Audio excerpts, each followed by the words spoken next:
Hello guys, இந்த வீடியோவில் நம்ம எப்படி HTML, CSS, JavaScript யூஸ் பண்ணி ஒரு ஃபுட்பால் ஸ்கோர்போர்ட் ஆப் கிரியேட் பண்ணணும்னு பார்க்க போகிறோம்.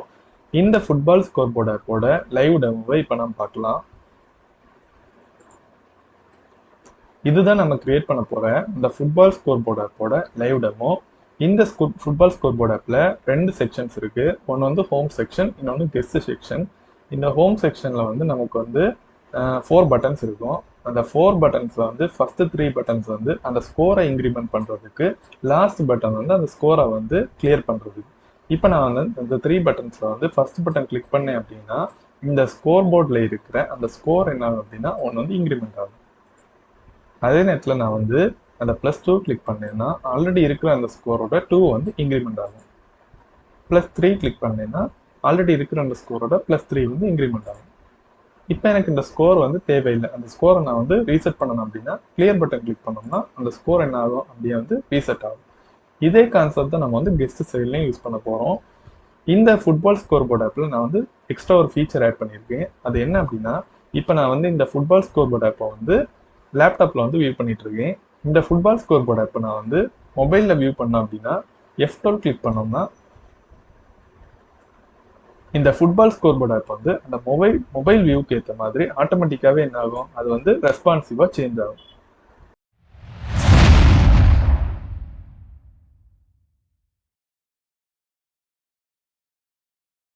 இப்போ நாம இந்த ஃபுட்பால் ஸ்கோர் போர்ட் ஆப்போட HTML செக்ஷனை எப்படி ரெடி பண்றோம்னு பார்க்க போறோம்.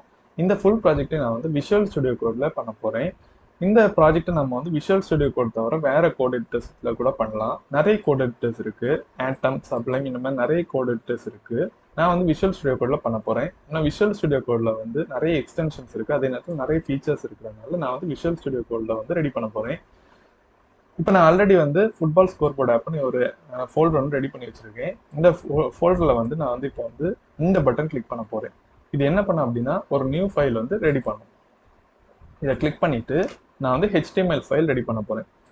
நான் அந்த HTML ஃபைலுக்கு index.html அப்படின்னு நேம் கொடுக்குறேன். இப்போ நம்ம ஃபர்ஸ்ட் ஸ்டெப்பா என்ன பண்ண போறோம்னா HTML பாய்லர்பிளேட் டெம்ப்ளேட்டை வந்து ரெடி பண்ண போறோம். அதுக்கு நம்ம வந்து ஃபுல்லா வந்து இதுல டைப் பண்ண தேவையில்லை. அதுக்கு நம்ம வந்து ஒரு ஷார்ட்கட் யூஸ் பண்ண போறோம். அதான் என்னன்னா எக்ஸ்கிளமேஷன் மார்க். இது என்ன அப்படின்னா எமெட்னு ஒரு எக்ஸ்டென்ஷன்ல இருக்கிற ஒரு ஷார்ட்கட். இதை கொடுத்த உடனே என்ன ஆகும்னா ஆட்டோமேட்டிக்காவே HTML பாய்லர்பிளேட் டெம்ப்ளேட் வந்து அது ஜென்ரேட் பண்ணி கொடுக்கும். இந்த HTML பாய்லர்பிளேட் டெம்ப்ளேட்டை நம்ம வந்து எல்லா HTML அந்த டாக்குமெண்ட்ஸ்லையும் நம்ம வந்து யூஸ் பண்ணோம். ஸோ வந்து இது என்னன்னா நமக்கு வந்து ஈஸியாகவும் இருக்கும். அதே நேரத்தில் வந்து அந்த கோடை நம்ம வந்து ரிப்பீட்டடாக டைப் பண்ணுறதுக்கு தேவை இருக்காது. ஸோ இப்போ நான் வந்து இந்த எக்ஸ்டென்ஷன் அதாவது இந்த எக்ஸ்க்ளமேஷன் மார்க்கை நான் வந்து போட்ட உடனே என்ன ஆகும்னா அந்த HTML பாய்லர்பிளேட் டெம்ப்ளேட் வந்து அது வந்து ரெடி ஆகும். இப்போ நம்ம வந்து HTML பாய்லர்பிளேட் டெம்ப்ளேட்டை ரெடி பண்ணிட்டோம். இதில் என்னெல்லாம் இருக்குன்னு இப்போ நம்ம பார்க்கலாம்.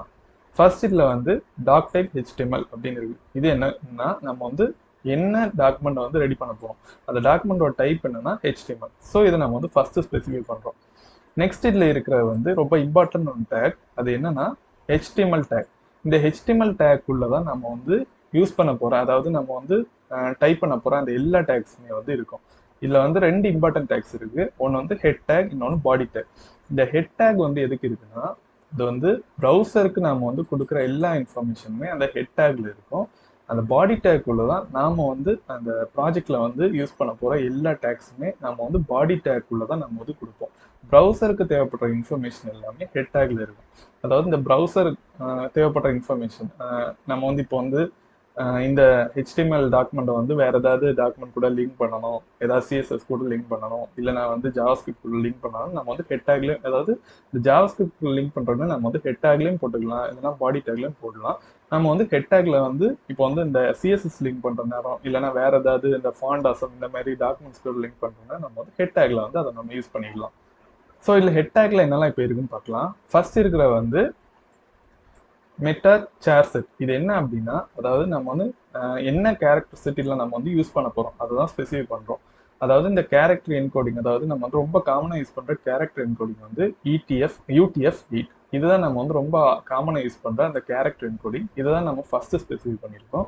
நெக்ஸ்ட் வந்து நம்ம என்ன ஸ்பெசிஃபை பண்ணியிருக்கோம்னா என்ன ப்ரௌசருக்கு இது வந்து காம்பேட்டிபிளா இருக்கும் அதாவது நம்ம வந்து நெக்ஸ்ட் லைன்ல ஸ்பெசிஃபை பண்ணியிருக்கோம். நெக்ஸ்ட் சைடில் நம்ம என்ன ஸ்பெசிஃபை பண்ணியிருக்கோம்னா இந்த மெட்டா டேக் வந்து நம்ம வந்து மொபைல், அதாவது நம்ம வந்து இப்போ யூஸ் பண்ண போகிற ப்ரௌசர் வந்து மொபைலில் என்னன்னா நமக்கு வந்து ரெஸ்பான்சிவாக இருக்கணும்.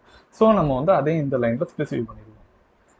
இந்த லைன் கொடுக்குற நேரம் அது என்ன ஆகும் அப்படின்னா நம்ம வந்து யூஸ் பண்ணுற அந்த வெப்சைட் வந்து அப்படியே வந்து மொபைலுக்கும் ரெஸ்பான்சிவ் ஆக்குற மாதிரி இது வந்து என்ன ஆகும்னா ஜென்ரேட் பண்ணி கொடுக்கும். நெக்ஸ்ட் நம்ம கொடுத்துருக்க டேக் வந்து டைட்டில் டேக். இந்த டைட்டில் டேக் வந்து ஒரு இம்பார்ட்டன்டான டேக். இந்த டைட்டில் டேக் வந்து நம்ம வந்து கண்டிப்பாக எல்லா HTML டாக்குமெண்ட்லையும் நம்ம வந்து யூஸ் பண்ணணும். ஸோ இந்த டைட்டில் டேக்குள்ள இருக்கிறது தான் நம்ம வந்து கொடுக்குற அந்த வெப்சைட்டுக்கு மெயின் டைட்டிலாக இருக்கும். இப்போ நான் வந்து இந்த வெப்சைட்டில் வந்து டைட்டில், அதாவது டாக்குமெண்ட் வந்து டைட்டிலாக கொடுத்துருக்கேன். ஸோ என்னன்னா நம்ம வந்து இதை வந்து லைவ் சர்வரில் பார்க்குற நேரம் அது வந்து இந்த டாக்குமெண்ட்லேயே நமக்கு வந்து வெப்சைட்டோட டைட்டில் வந்து டிஸ்பிளே ஆகும். ஸோ இப்போ நான் இதில் என்ன பண்ணியிருக்கேன்னா லைவ் ப்ரிவ்யூ அப்படின்னு ஒரு எக்ஸ்டென்ஷன் வந்து இன்ஸ்டால் பண்ணியிருக்கேன். இந்த லைவ் ப்ரிவ்யூ என்ன பண்ணோம் அப்படின்னா நம்ம வந்து இதில் பண்ணுற அந்த சேஞ்சஸ் எல்லாத்தையுமே அது வந்து லைவாகவே நமக்கு வந்து சைடில் டிஸ்பிளே பண்ணி காட்டும். அதான் என்னன்னா இந்த பட்டன், இல்லை ஷோ ப்ரிவ்யூ அப்படின்னு ஒரு பட்டன் இருக்கு. இதை கிளிக் பண்ணேன் அப்படின்னா நான் இதில் பண்ணுற எல்லா சேஞ்சஸுமே இந்த ரைட் சைடில் வந்து டிஸ்பிளே ஆகும். அந்த லைவ் ப்ரிவ்யூ வந்து எங்கே கிடைக்கும் அப்படின்னா இல்லை எக்ஸ்டென்ஷன் அப்படின்னு ஒரு பட்டன் இருக்கு. இதை கிளிக் பண்ணி நீங்கள் வந்து லைவ் ப்ரிவ்யூன்னு டைப் பண்ணீங்கன்னா நமக்கு தேவைப்படுற அந்த எக்ஸ்டென்ஷன் வந்து டிஸ்பிளே ஆகும். நம்ம அதை இன்ஸ்டால் பண்ணிடலாம். இதான் நான் இன்ஸ்டால் பண்ணியிருக்கேன் அந்த எக்ஸ்டென்ஷன். ஸோ இதில் என்ன அப்படின்னா நம்ம வந்து கொடுத்துருக்க அந்த டைட்டில் வந்து இங்கே டிஸ்பிளே ஆயிருக்கு. ஸோ நான் இன்னொரு எக்ஸ்டென்ஷன் வந்து இதில் இன்ஸ்டால் பண்ணியிருக்கேன். அதான் வந்து லைவ் சர்வர். இந்த லைவ் சர்வர் என்ன பண்ணோம்னா நம்ம வந்து கொடுக்குற எல்லா கூடையுமே அது லைவாக ஒரு சர்வரில் நமக்கு வந்து லோக்கல் ஹோஸ்ட் சர்வரில் வந்து டிஸ்பிளே பண்ணி காட்டும்.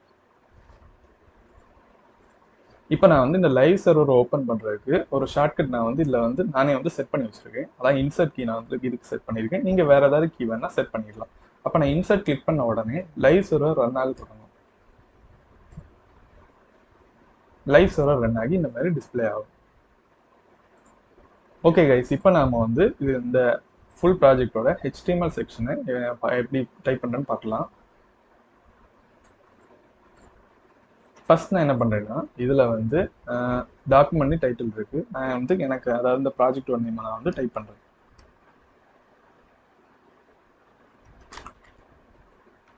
Football score board.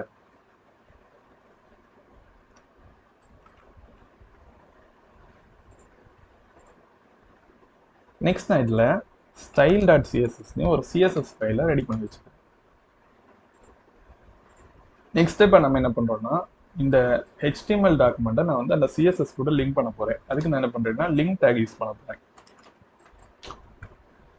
Link take use பண்ணி அதில் நான் என்ன பண்ணுறேன் அப்படின்னா hrefனு ஒன்று இருக்குது. அந்த hrefல வந்து நான் என்ன பண்ணுறேன் அந்த ஸ்டைல் ஃபைலை வந்து டைப் பண்ணுறேன். ஸோ இந்த லைன் கொடுத்த உடனே இந்த HTML டாக்குமெண்ட் வந்து அந்த ஸ்டைல் ஷீட் கூட லிங்க் ஆகிடும். நெக்ஸ்ட் ஸ்டெப்பை நான் என்ன பண்ணுறேன்னா எனக்கு தேவைப்படுற ஃபாண்டை வந்து நான் இதுலேயே என்ன பண்ணுறேன் லிங்க் பண்ணி வைக்கிறேன். அந்த ஃபாண்டை நான் வந்து கூகுள் ஃபாண்ட்ஸ்லேருந்து நான் வந்து இம்போர்ட் பண்ண போகிறேன். அதுக்கு நீங்கள் வந்து கூகுள் ஃபாண்டில் போயிட்டு அதில் போயிட்டு நம்ம வந்து செட் பண்ணி எடுக்கணும் அப்படின்னு தேவை இருக்காது. அதுக்கும் ஒரு எக்ஸ்டென்ஷன் இருக்குது, கூகுள் ஃபாண்ட்ஸ் அப்படின்னு டைப் பண்ணோம்னா ஒரு எக்ஸ்டென்ஷன் வரும். இந்த எக்ஸ்டென்ஷன் என்ன பண்ணோம்னா நம்ம வந்து Ctrl+Shift+P கிளிக் பண்ணிட்டு கூகுள் ஃபாண்ட்ஸ் அப்படின்னு டைப் பண்ணோம்னா அதில் வந்து இன்சர்ட் லிங்க், இன்னொன்று இன்சர்ட் CSS லிங்க், இப்படி ரெண்டெண்ணம் வரும். இல்லை நான் வந்து ஃபர்ஸ்ட் ஒன் கிளிக் பண்ணேன்னா நமக்கு வந்து அந்த இன்சர்ட் லிங்க் டேக் வரும்.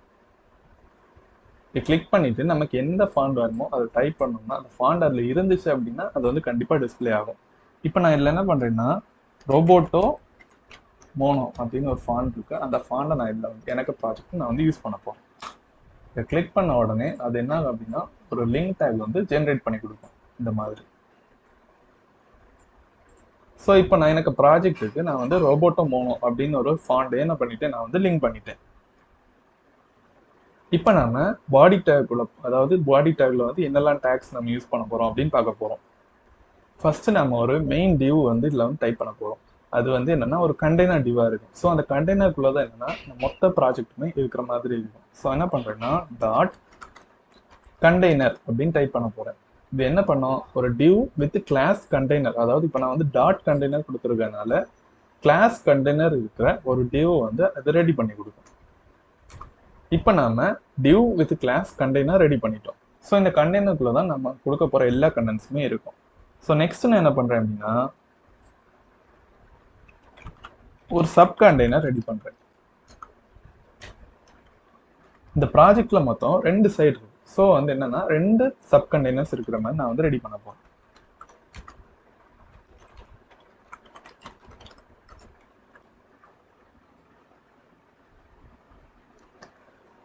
இப்போ நாம ஃபர்ஸ்ட் வந்து ஹோம் சைடு ரெடி பண்ணுவோம். அந்த ஹோம் சைடு ரெடி பண்ணிட்டு நெக்ஸ்ட் நம்ம கெஸ்ட் சைடு ரெடி பண்ண போறோம். நெக்ஸ்ட் நான் another div கொடுக்க போறேன். இந்த divக்குள்ளாடி ஹோம் அப்படின்னு நான் வந்து டைப் பண்றேன். ஏன்னா நம்ம இப்போ வந்து ஹோம் செக்ஷனை ரெடி பண்ணிட்டு இருக்கோம். நெக்ஸ்ட் நாம ஸ்கோர் போர்டுக்கு ஒரு டிவிஷன் ரெடி பண்றோம். அப்பனா டாட் ஸ்கோர் போர்டு அப்படின்னு டைப் பண்ணா ஸ்கோர் போர்டு வச்சு ஒரு டிவிஷன் வந்து ரெடி ஆகும். நெக்ஸ்ட் நாம இந்த ஸ்கோர் போர்டுக்குள்ள அந்த ஸ்கோர் இருக்கணும். ஸோ p tag, அந்த p tag நான் என்ன பண்றேன்னா ஒரு ஐடி கொடுக்குறேன், அதான் ஹோம் கண்டெய்னர். ஸோ இதுக்குள்ளதான் என்னன்னா நம்ம வந்து இந்த ஸ்கோர் போர்டுக்குள்ள இருக்க ஸ்கோர் எல்லாமே இருக்கும்.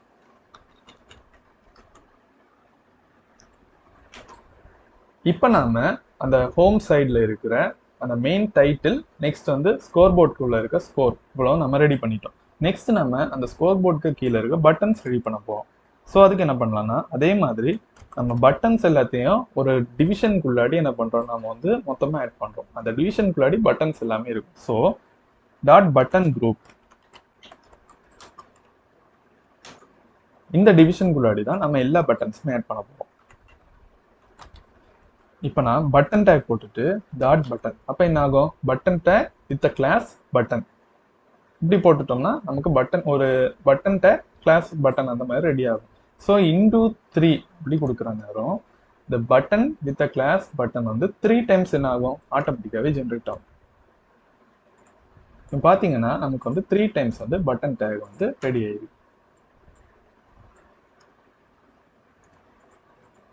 ஸோ ஃபர்ஸ்ட் பட்டன்ல வந்து நமக்கு வந்து +1 இருக்கணும், செகண்ட் பட்டன்ல +2 இருக்கணும், தேர்ட் பட்டன்ல +3 இருக்கணும். நெக்ஸ்ட் நாம அந்த கிளியர் பட்டன் வந்து ரெடி பண்ண போறோம். ஸோ அதுக்கு பட்டன் கிளாஸ் நேம் வந்து clear button, clear PTN. So இதை என்ன பண்ணோம், கிளியர் பட்டன் ரெடி பண்ணோம்.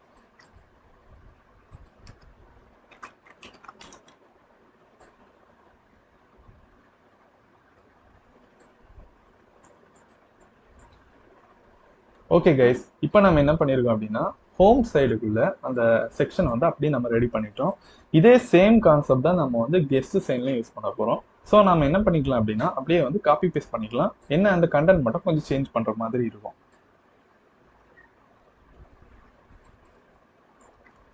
இந்த div tag நான் காப்பி பண்ணி இங்க பேஸ்ட் பண்ணிக்கிறேன். பட் இதுல மட்டும் நான் என்ன பண்றேன் அப்படின்னா இந்த கண்டென்ட் நான் வந்து சேஞ்ச் பண்ணிக்கிறேன். இந்த ஹோம் கண்டெய்னருக்கு பதிலாக கெஸ்ட் கண்டெய்னர் அப்படின்னு கொடுக்கலாம். இந்த பட்டன்ஸோட அந்த கிளாஸ் எல்லாமே சேமா தான் இருக்கும். ஏன் அப்படி பார்த்தோம்னா இந்த பிடிஎன்குள்ள இருக்க அந்த ஸ்டைலிங் தான் நம்ம வந்து எல்லாத்துக்குமே காமனாக கொடுக்குறோம். ஸோ அதனால என்னன்னா எல்லா பட்டனுக்குமே சேம் ஸ்டைலிங்ல தான் இருக்கும்.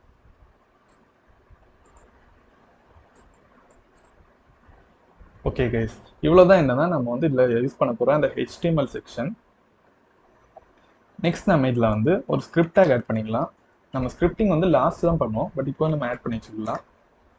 ஸோ இப்போ நம்ம வந்து ஸ்கிரிப்ட் டேக் ஆட் பண்ணிட்டோம், பட் நம்ம வந்து ஜாவாஸ்கிரிப்ட் ஃபைல் வந்து ஆட் பண்ணல. ஸோ நான் என்ன பண்ணுறேன்னா இதில் போயிட்டு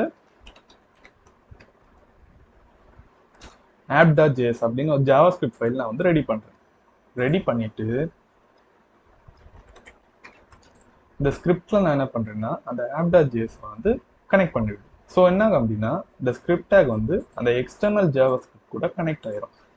இப்போ நம்ம வந்து இந்த ஸ்கிரிப்டை வந்து நம்ம வந்து எக்ஸ்டர்னலாக கனெக்ட் பண்ணாமல் கூட நம்ம வந்து இதிலே யூஸ் பண்ணிக்கலாம். அதாவது இந்த ஸ்கிரிப்டாக்கு கீழே நம்ம வந்து கனெக்ட் பண்ணாமல் இதிலே நம்ம வந்து ஸ்கிரிப்டை வந்து டைப் பண்ணலாம். பட் அது என்ன பண்ணோம் அப்படின்னா இந்த HTML டேகும் அதுவும் வந்து ஒரே பேஜில் இருக்கிறதுனால அது வந்து கொஞ்சம் கன்ஃபியூஷன் கிரியேட் பண்ணும். அதே நேரத்தில் வந்து அது ரீடபிலிட்டி ரொம்ப வந்து கம்மி பண்ணும். அதனால தான் நான் என்ன பண்ணியிருக்கேன்னா இதை வந்து அப்படியே எக்ஸ்டர்னலில் நான் வந்து ஸ்கிரிப்டை வந்து ஆட் பண்ணியிருக்கேன்.